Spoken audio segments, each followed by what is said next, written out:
పార్వతీపురం మన్యం జిల్లా collector doctor N Prabhakar Reddy Belagam collectorate దగ్గరలో ఉన్న అన్నా క్యాంటీన్ను ఆకస్మికంగా తనిఖీ చేశారు.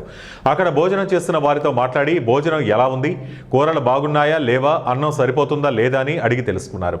ఈ సందర్భంగా లబ్ధిదారులు మాట్లాడుతూ చాలా దూరం నుండి పనుల నిమిత్తం వచ్చామని, అదే బయట హోటళ్లలో భోజనం చేస్తే 80 రూపాయలు తీసుకుంటున్నారని, ఇక్కడ అన్నా క్యాంటీన్లో 5 రూపాయలకే భోజనం లభిస్తోందని లబ్ధిదారులు ఆనందం వ్యక్తం చేశారు. అనంతరం క్యాంటీన్ నిర్వాహకులతో కలెక్టర్ మాట్లాడుతూ రోజుకి ఎంతమంది వస్తారో ఆరా తీశారు. ప్రతి ఒక్కరికి నాణ్యమైన భోజనం అందించాలని సూచించారు. నాణ్యత విషయంలో రాజీ పడొద్దని క్యాంటీన్ సిబ్బందికి పలు సూచనలు చేశారు. పరిసరాలు పరిశుభ్రంగా ఉండేలా చర్యలు తీసుకోవాలని తెలిపారు.